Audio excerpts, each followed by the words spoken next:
शिरोमणि आचार्य गुरुवर श्री विद्यासागर जी महाराज की जय। नवाचार्य श्री समय सागर जी महाराज की जय। अरहम योग प्रणेता पूज्य मुनिषि प्रणम्य सागर जी महाराज की जय। ओम अरहम नमः। आइए चलते हैं तृतीय ढाल की रिवीजन कक्षा की ओर। ओम नमः सिद्धेभ्यः। ओम नमः सिद्धेभ्यः।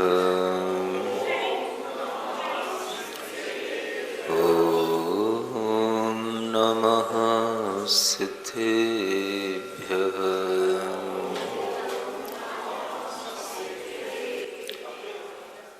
तीन लोक में चार हैं, मंगल शरण व श्रेष्ठ। अरहत सिद्ध व साधुगण, धर्म जैन जग ज्येष्ठ। तीर्थंकर जिन देव की, जिन वाणी को ध्याय। सार्वधर्म संक्षेप से, कहूँ चित्त हुलसाय। देवादिदेव आदिम तीर्थंकर श्री ऋषभनाथ भगवान की, देवादिदेव श्री पार्श्वनाथ भगवान की, परम पूज्य आचार्य गुरुवर श्री विद्यासागर जी महाराज की। सम्यक दृष्टि को नित होवे, धर्म धर्म फल प्रीति यह संवेग तथा निर्वेद।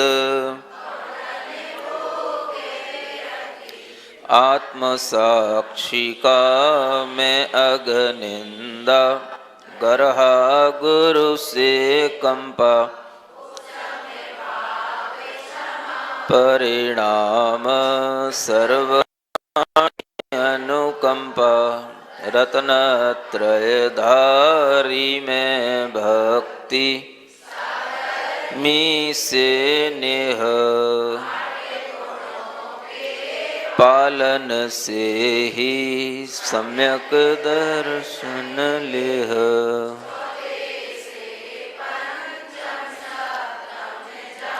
आदि तीज आ जावे, लघु मुहूर्त 66-33। सागर काल रहावे। सम्यक दृष्टि जीव के लिए पिछले कई दिनों से 9वें छंद के माध्यम से उनके गुणों का वर्णन किया जा रहा है। 8 गुण सम्यक दृष्टि जीव के विशिष्ट रूप से यहाँ अलग से बताए गए, जो लगभग आप लोगों ने प्रथम बार ही सुने होंगे कि सम्यक दृष्टि जीवों के भी ये कोई 8 गुण हुआ करते हैं। संवेग की चर्चा हुई, निर्वेद की चर्चा हुई, आत्मनिंदा और गरहा की भी चर्चा हुई, उपशम भाव, क्षमा के परिणाम।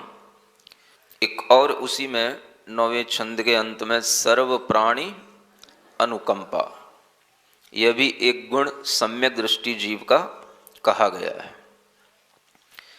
सभी प्राणियों में अनुकंपा रखना, दया रखना, यह सम्यक दृष्टि जीव के अंदर का भाव स्वतः बन जाता है। दया भाव ही सबसे बड़ा देखा जाए तो धर्म है। आप लोग ऐसा समझते हैं कि सम्यक दर्शन अलग है और दया भाव अलग है, ऐसा नहीं होता।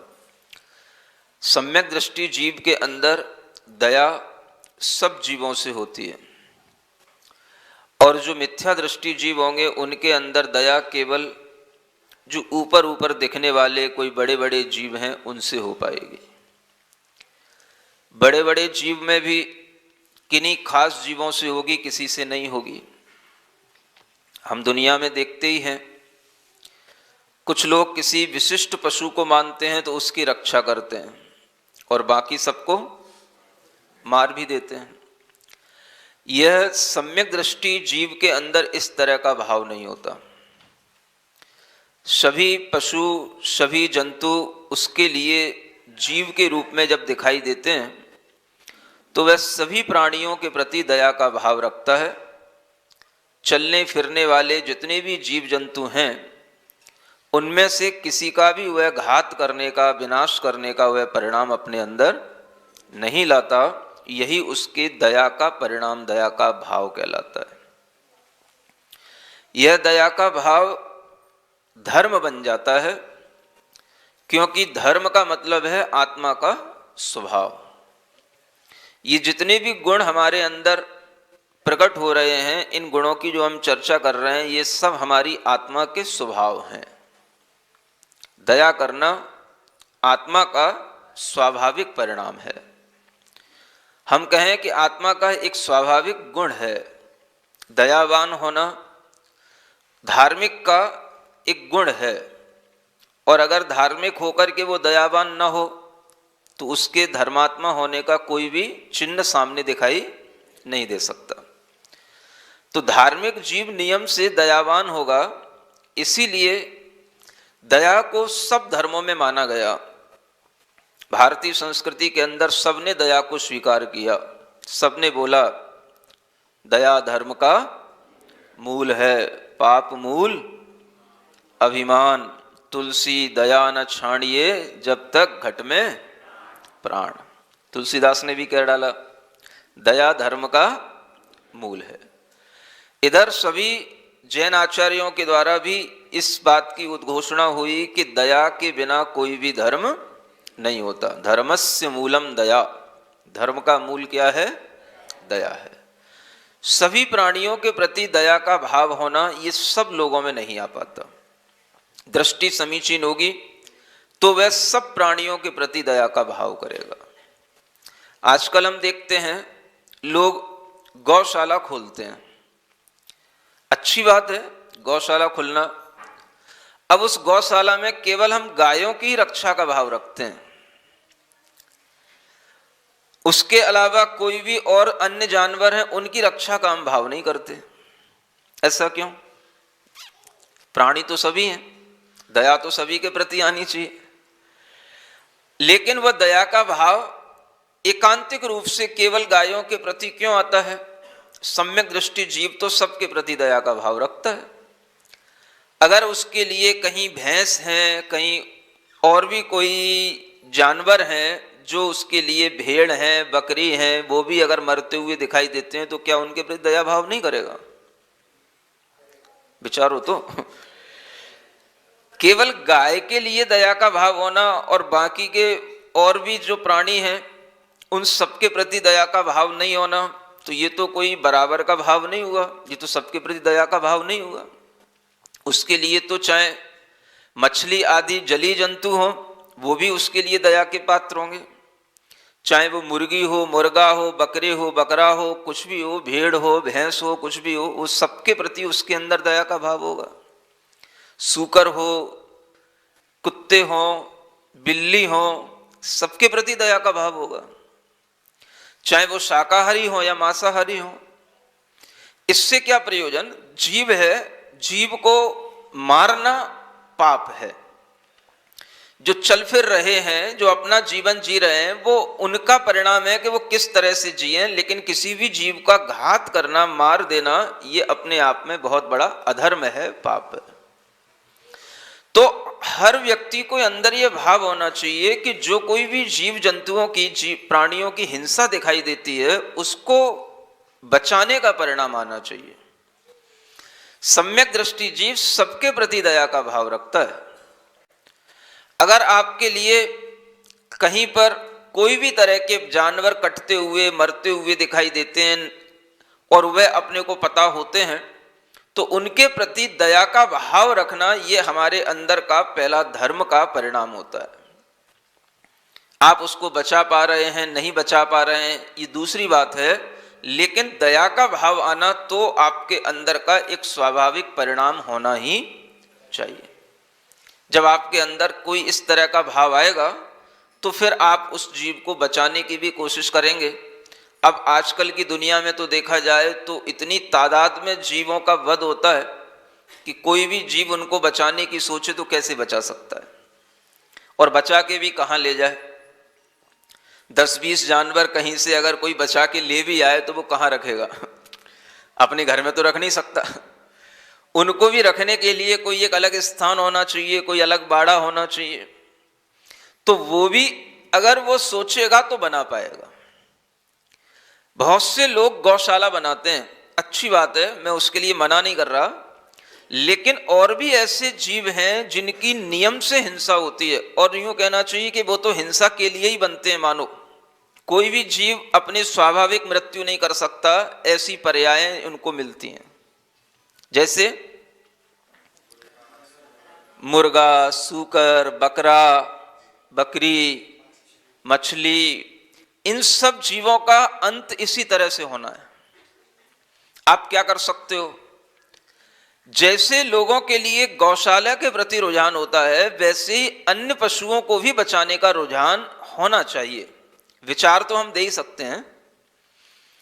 कई जगहों पर मैंने सुना है बकराशाला भी होती है।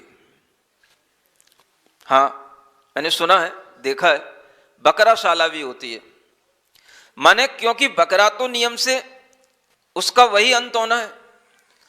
अब ऐसे जीवों को यदि आप बचा पाओगे और उनका अंत समय उनके ही अपनी आयु पूरी होने से हो, और उनके अंत समय उनका कोई दूसरे कत्ल आदि के रूप में न हो, तो ये उनके प्रति बहुत बड़ा आपका एक दया का परिणाम उनके अगली पर्यायों को सुधारने के काम में आ सकता है।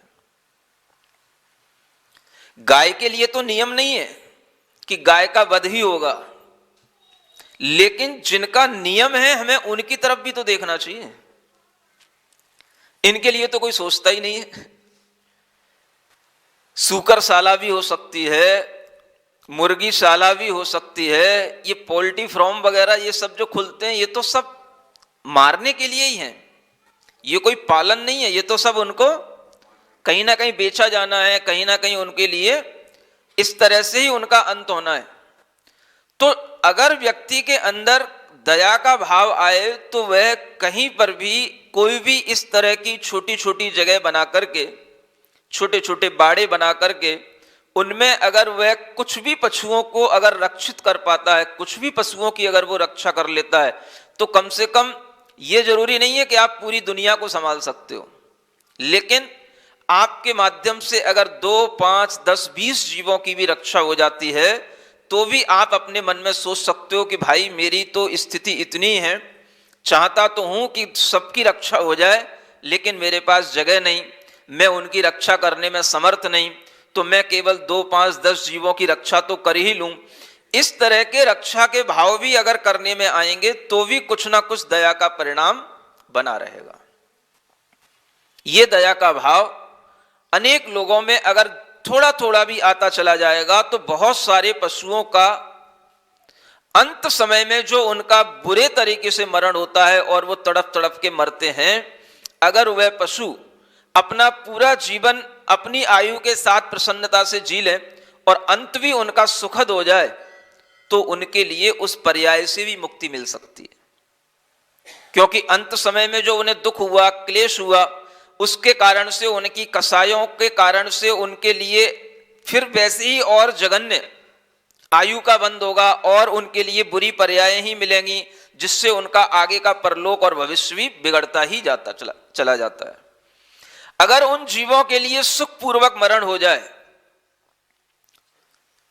और अगर कोई व्यक्ति उनके लिए अच्छे णमोकार मंत्र आदि के श्रवण के साथ, कोई उनको अपने स्नेह के साथ अगर उनका मरण करा देता है, उनके अंतिम जीवन की श्वास इस तरह से निकल जाती है, तो उनके उस विशुद्धि परिणाम से उनके लिए आगे ये पर्याय मिले ना और उसके कारण से फिर उनका अगला जीवन सुधरता चला जाए, ये पूरी पूरी संभावनाएं रहती हैं।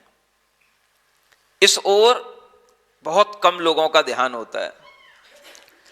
जीवों की रक्षा करने का भाव सबके अंदर होना चाहिए और तरह तरह से उन जीवों की रक्षा करने के लिए हमें तरह तरह के जीवों को भी अलग अलग समूह में अलग अलग जगहों पर इकट्ठा करके भी हम उनका रक्षण कर सकते हैं। हमें आना चाहिए कि उनका रक्षण कैसे होता है।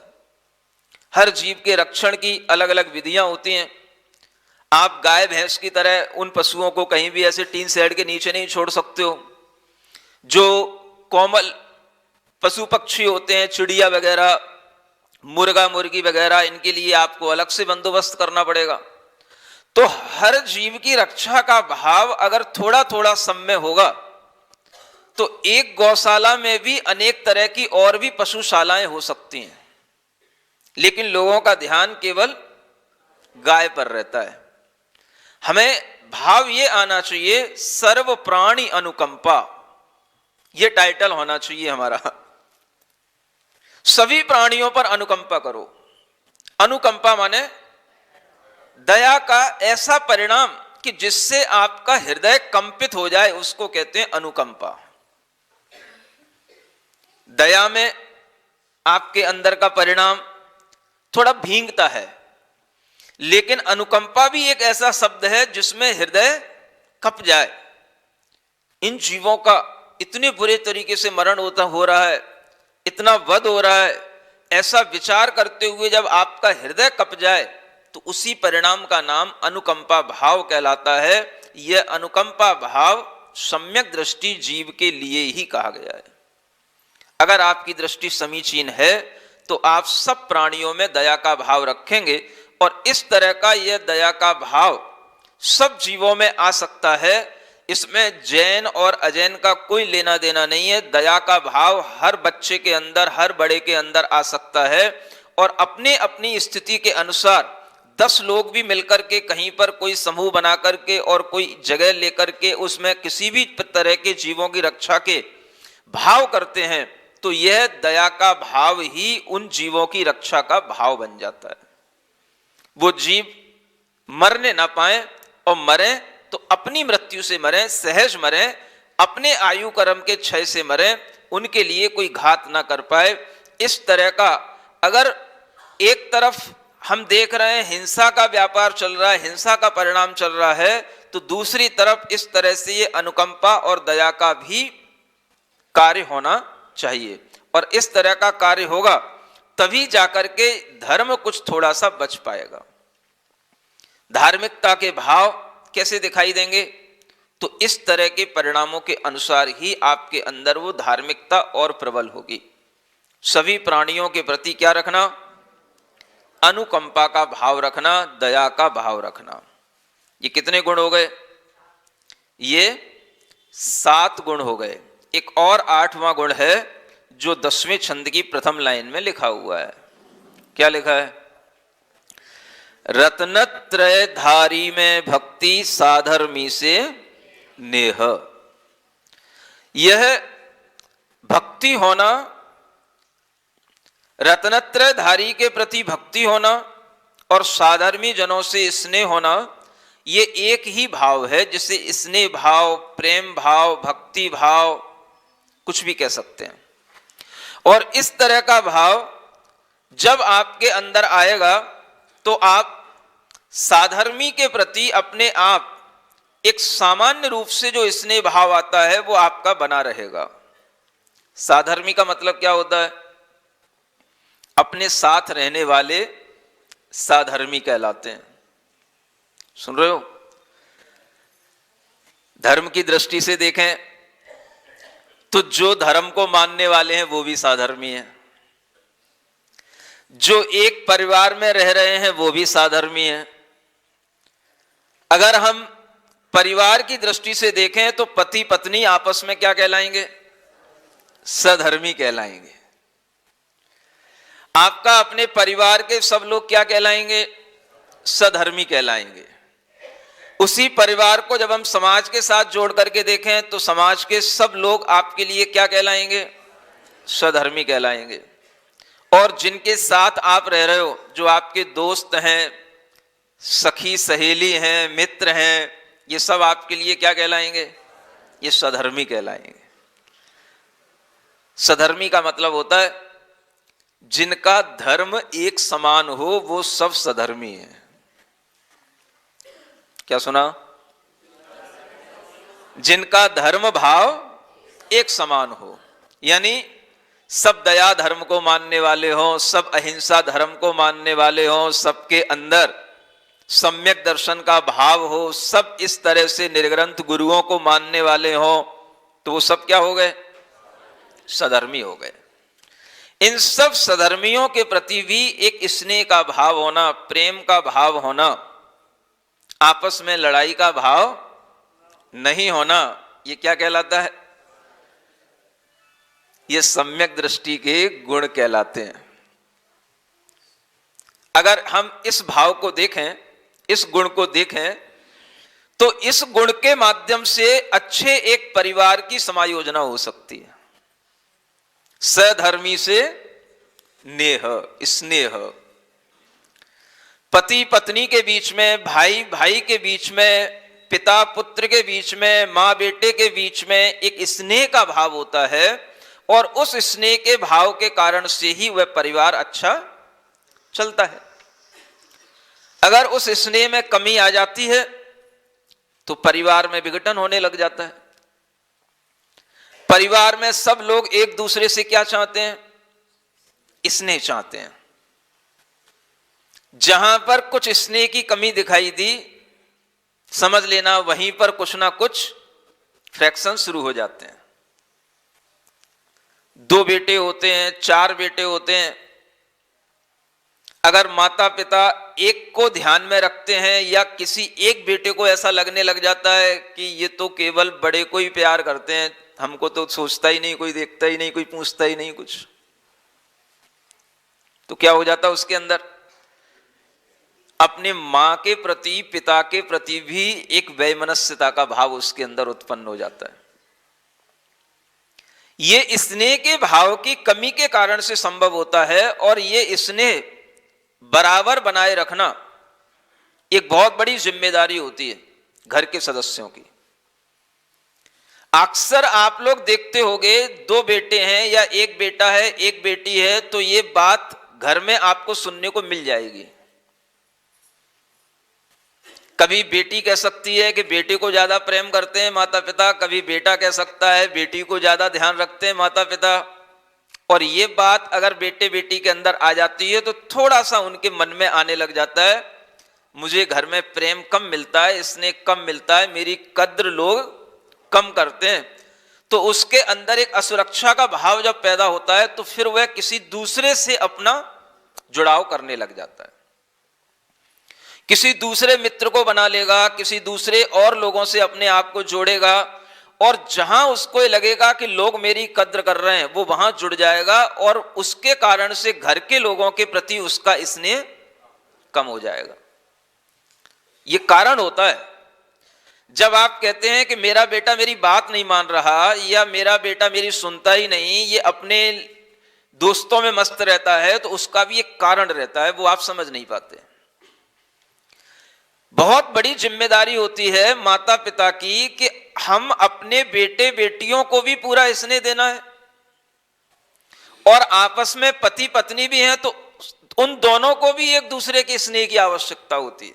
बिना स्नेह के तो चल ही नहीं सकता घर परिवार। नेह, नेह है तो जुड़ाव है, और नेह नहीं है तो वो घर में मुटाव है, मन मुटाव है।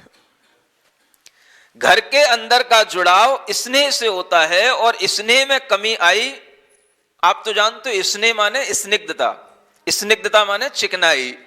जहां चिकनाई होगी तो चीजें एक दूसरे से जुड़ी, और चिकनाई की कमी हुई, चीजें एक दूसरे से अलग हुई। कोई भी हो, पति पत्नी के बीच में भी स्नेह की मांग हमेशा बनी रहती है। कभी कभी तो पत्नी देखती रहती है ये मुझे स्नेह करते हैं कि नहीं करते हैं।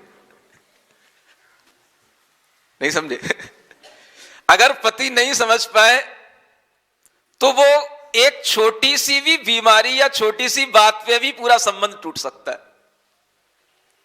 अगर पत्नी को कोई बीमारी हो गई, कोई रोग हो गया, कहीं बुखार आ गया, कोई कष्ट हो गया, और पति ने उसके ऊपर ध्यान नहीं दिया, या कह दिया हाँ तुम चली जाना, वो डॉक्टर से मैंने कह दिया है, वो कार ले जाना, वहां डॉक्टर के पास चली जाना, मैंने वहां पर अपॉइंटमेंट करा दिया है। हो सकता है पत्नी यही देख रही हो कि मेरे लिए अगर बुखार आता है या मेरे लिए कोई बीमारी होती है तो पति मेरे साथ क्या करता है, और अगर उस पति ने ऐसा कर दिया, बीमारी बढ़ गई। ये वो देखती रहती है कि इनका मेरे प्रति कितना स्नेह है, और अगर उसे ये समझ में आने लगा कि इनके अंदर स्नेह की कमी है तो वो बीमारी बढ़ भी सकती है, और वो इतनी बढ़ सकती है कि एक बहुत बड़ी गांठ बन सकती है। नाम तेल होता है, तेल। क्या बोलते हैं? दीपक तो ले लिया आपने, बाती भी बना ली, दीपक तो है, बाती भी है, जब उसमें तेल डले तो कोई बात बने। नहीं समझे? हाँ, एक भजन है अंतरगूंज का, तो कोई बात बने। तो बात तो तब बनेगी जब उसमें आप पूरी की पूरी पूर्ति उसकी कर पाओ। अगर उसमें तेल की कमी रह गई तो वो दीपक, वो बाती, वो माचिस क्या करेगी? बाती तो जलेगी, लेकिन तेल के बिना बाती कैसे जलेगी? तो बाती ही जलेगी, लाइट नहीं आएगी, प्रकाश नहीं होगा, धुआं निकलेगा। तो बस वो होने लग जाता है, फिर धुआं निकलने लग जाता है। फिर जब एक दूसरे के पास बैठते हैं, आमने सामने आते हैं, या तो आने से कतराने लग जाते हैं, या अगर आ गए तो फिर धुआं निकलता है। धुआं का मतलब? तुम मुझसे बोलते क्यों नहीं? क्या बोलूं? जब जब बोलता हूं कुछ ना कुछ शिकायत, कुछ ना कुछ प्रॉब्लम। ये इस तरह की जो बातें जब शुरू होने लगे तो समझो क्या होने लगा? अब धुआं निकलने लगा। अब प्रकाश नहीं आ रहा है, अब संबंधों से धुआं निकलने लगा। जब संबंधों का धुआं निकलने लगेगा तो फिर संबंध धीरे धीरे, धुआं निकलने का मतलब ही है अब वो संबंध बिगड़ने लग गए।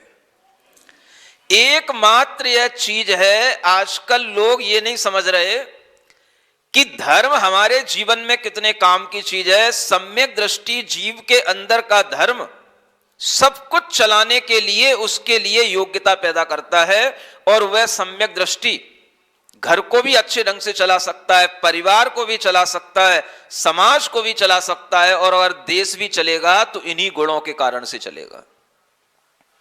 सम्यक दृष्टि जीव के अंदर इस तरह की दृष्टि होनी चाहिए कि जिनके प्रति हमारा संबंध है उनके लिए हमें स्नेह की जरूरत है, और वह स्नेह अगर आपके अंदर होगा तो वो संबंध बनते हैं, नहीं तो धीरे धीरे छूट जाते हैं, रिश्ते धीरे धीरे रिस जाते हैं। नहीं समझे? रिश्ते धीरे धीरे रिस जाते हैं। क्या रिस जाता है? उनमें से जब स्नेह धीरे धीरे रिस जाता है तो फिर वो रिश्ता बीच में से टूट जाता है। यही उसके टूटने की वजह होती है। साधर्मी से नेह, ये 8 गुण अपने अंदर रोजाना सुबह उठने के बाद में अपने आईने में इन गुणों को देखो। आईना जब सामने रखा हो तो सबसे पहले अपनी सूरत देखना, और सूरत देखने के बाद में फिर आंखें बंद करना, और फिर इन 8 गुणों के आईने में अपने आप को देखना। मेरे अंदर संवेग भाव है कि नहीं, कम तो नहीं हो रहा। जिस चीज पर ध्यान नहीं दोगे वही चीज कम होने लग जाएगी। ये नियम है। जिस चीज पर आपका ध्यान कम हुआ उसी चीज में कमी आने लग जाएगी। संवेग भाव पर अगर ध्यान नहीं जाएगा तो संवेग में कमी आ जाएगी, निर्वेद पर ध्यान नहीं जाएगा तो निर्वेद में कमी आ जाएगी, क्षमा पर ध्यान नहीं जाएगा तो क्षमा में कमी आ जाएगी, उपशम भाव पर ध्यान नहीं जाएगा तो उसमें कमी आ जाएगी, रत्नत्रय धारियों में भक्ति भाव पर ध्यान नहीं जाएगा तो उसमें कमी आ जाएगी, और अपने साधर्मियों के प्रति स्नेह भाव पर ध्यान नहीं जाएगा तो उसमें भी कमी आ जाएगी। ये ध्यान देना बहुत जरूरी है। हर चीज ध्यान से चल रही है। इसलिए अरहम ध्यान योग में आपको ध्यान जब कराया जाता है तो हर चीज का ध्यान कराया जाता है। आपके शरीर के एक एक अंग पर आपका ध्यान होना चाहिए। जिस अंग पर आप ध्यान करोगे वही अंग सशक्त बनेगा, और जिस अंग पर आपका ध्यान नहीं गया वही अंग आपका रोगी बन जाएगा। अंगों का भी ध्यान करना पड़ता है भीतर से। फेफड़े पर ध्यान रखो, पेट के रोग हैं तो नाभि पर ध्यान रखो, नाभि के आसपास के अन्य जो भीतर ऑर्गन हैं उन पर भी ध्यान रखो। ये सब ध्यान रखने से ही वह रोगों से निष्कासन मिलता है और वो रोग निकल जाते हैं। जिस पर ध्यान नहीं गया वहीं पर रोग हो गए। हर रोग की एक दवा है कि वहां पर आप स्नेह भाव पहुंचाओ। और स्नेह भाव कैसे पहुंचाओ? आंख बंद करो, भीतर ओम और अरहम का स्मरण करो, और उसी ओम और अरहम को अपने हाथ में एक औजार की तरह लेकर के मन की आंखों से उसे अपने पूरे शरीर के अंदर उससे स्नेह भाव उसके माध्यम से पहुंचाओ। ओम और अरहम की शक्तियां वो सब आपके पूरे शरीर को शुद्ध बनाएंगे। ये भीतर से जब ध्यान की धारणा बनती है, इस तरह से ध्यान भाव आता है, तो वह अपने आप जहां जहां ध्यान जाएगा वहां वहां वो चीजें ठीक होती चली जाएंगी। अपने आप का ध्यान रखो, इसका मतलब यही है कि आप अपने आप को स्वस्थ रखो, आप अपने आप की रोगों से मुक्ति खुद करो और अपने अंदर की रिकवरी खुद करो। ये कैसे होगा? तो ये इसी तरह की पद्धतियों के माध्यम से होता है। भीतर की चीजें बिगड़े तो भी आपको ध्यान करना है, और बाहर की चीजें बिगड़े तो भी आपको ध्यान करना है। भाई ये चीज बिगड़ क्यों रही है? पहले घर में आते थे सब लोग, एकदम से दरवाजे पर ही आ जाते थे, वेलकम करते थे। अब तो मैं घर के अंदर के कमरे में भी पहुंच जाता हूं तो कोई पूछने वाला नहीं होता है कौन आया। नहीं समझे? होता है कि नहीं होता? एक टाइम रहता है, पापा आ गए, घर में बच्चे एकदम से दरवाजे पे खड़े इंतजार करते हैं, पत्नी भी अपना काम छोड़ करके देखने लग जाती है, श्री राम आ गए। अब तो आ भी जाते हैं, बैठ भी जाते हैं, कोई पूछने वाला ही नहीं होता है। तब चिल्लाना पड़ता है, कहना पड़ता है, अपनी उपस्थिति दर्ज करानी पड़ती है, मैं आ गया हूं। इसका मतलब क्या है?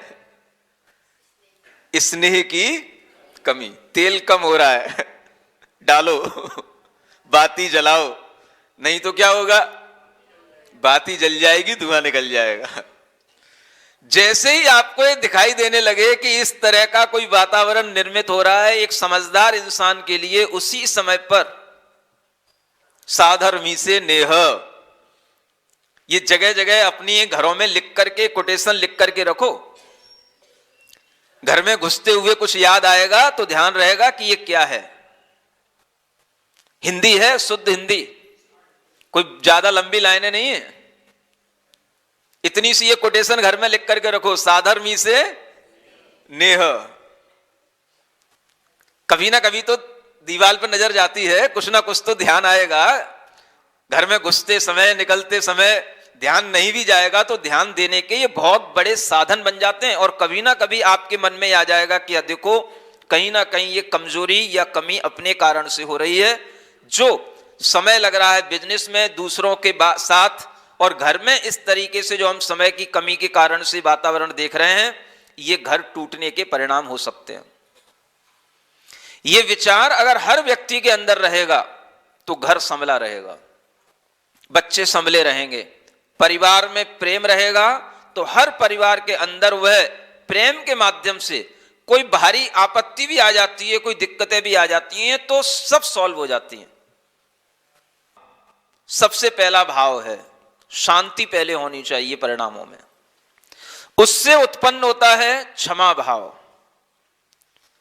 और क्षमा भाव अगर दृढ़ बना रहेगा तो वह क्षमा भाव दया भाव के कारण से दृढ़ बना रहता है। उपशम क्षमा और दया। देखा जाए तो क्षमा भाव बीच में है, इस क्रम को भी आप ध्यान में रखें। दया और उपशम, इन दोनों भावों के कारण से ही वो क्षमा भाव बना रह सकता है। आप अगर किसी को क्षमा करेंगे, किस बेस पर करेंगे? अगर आपके अंदर दया नहीं होगी तो आप क्षमा नहीं कर पाएंगे। दया होगी तो बहुत जल्दी क्षमा भाव आ जाएगा। महसूस कर सकते हो कि नहीं? आपके लिए किसी ने बुरा भी किया, लेकिन अगर आपको सबसे पहले दया भाव आ जाए, अरे भाई अब उसके लिए हम बुरा बोलें, उसके लिए हम बुरा करें, तो उससे उसका और बिगाड़ हो जाएगा। दया भाव अगर आपके अंदर आ गया तो क्षमा भाव तुरंत आ जाएगा। यह दया भाव क्षमा को सपोर्ट देता है। उपशम भाव हमारे भीतर होता है, यह उसको और बढ़ाता है। और इन्हीं सब भावों की वृद्धि करने के लिए जब हम और दया से आगे बढ़ते हैं, अनुकंपा भाव से और आगे बढ़ते हैं, तो अगर वह हमारे लिए पॉजिटिव वे में चलता है तो वो स्नेह के रूप में हमारे सामने आ जाता है। दया होगी तो स्नेह का भाव भी पैदा होगा। जिनके प्रति हमारे अंदर करुणा का भाव होता है, उनके प्रति हम स्नेह का भाव भी बढ़ाने लग जाते हैं। और ये सब भाव मिलकर के आपको मानसिक रूप से हमेशा स्ट्रॉन्ग बना करके रखते हैं, और आपके भावों की समायोजना इसके माध्यम से हमेशा अच्छी बनी रहती है। 10 बार बोलती है, मारना नहीं चाहती, लेकिन उसको 10 बार कह करके ये बताना चाहती है कि देख मैं पिटाई भी करना चाहती हूं, लेकिन पीटती इसलिए नहीं कि तेरे ऊपर दया आती है। ये परिणाम होता है, तभी वो आपस में वह स्नेह का भाव बना रहता है और वो समायोजना परिवार की अच्छी बनी रहती है। भले ही वो टीचर हो, अच्छा गुरु होगा, डंडा हाथ में रखेगा, लेकिन डंडा का मतलब ये नहीं कि डंडा चलाता ही रहेगा। डंडा हाथ में रखने का मतलब सिर्फ इस बात का एक डर पैदा करना है, गलत नहीं करना है। घर में भी लोग अगर किसी के लिए कुछ बोलते हैं तो उनके लिए भी यही भाव रहना चाहिए कि गलत नहीं होना चाहिए। इसी भाव के साथ में कभी कभी अगर कोई गुस्सा किसी माता को, पिता को ज्यादा आ जाता है तो कुछ वह हाथ में ले भी लेते हैं, लेकिन मारते नहीं है। ये मार देते हैं तो इसका मतलब है कि उनके अंदर वह दया भाव की कमी है। दया भाव की कमी हो गई तो स्नेह भाव की भी कमी हो गई। स्नेह तब तक बना रहेगा जब तक दया भाव अच्छा बना रहेगा। तो दया भाव साथ ही स्नेह चलेगा। अगर दया नहीं है तो फिर आप ना किसी को क्षमा कर पाओगे, जो अपने लिए बुरा कर रहा है उसको ना क्षमा कर पाओगे, और जो अपने प्रति अच्छा है उसको आप स्नेह भी नहीं कर पाओगे। तो दया भाव के साथ ही ये सब चलेगा। अनुकंपा का भाव, दया का भाव, ये भाव ही अपने आप में इतना पॉजिटिव भाव है कि यही आपके अंदर हमेशा पॉजिटिविटी बनाए रख सकता है। भावों से जो पॉजिटिविटी आती है, स्वयं स्फूर्त जो होती है, वो आपके दिमाग में हमेशा पॉजिटिविटी बनाए रखेगा। इसलिए the solution of all problems is love, friendshipness, merciness. ये जो है ये समाधान है हर।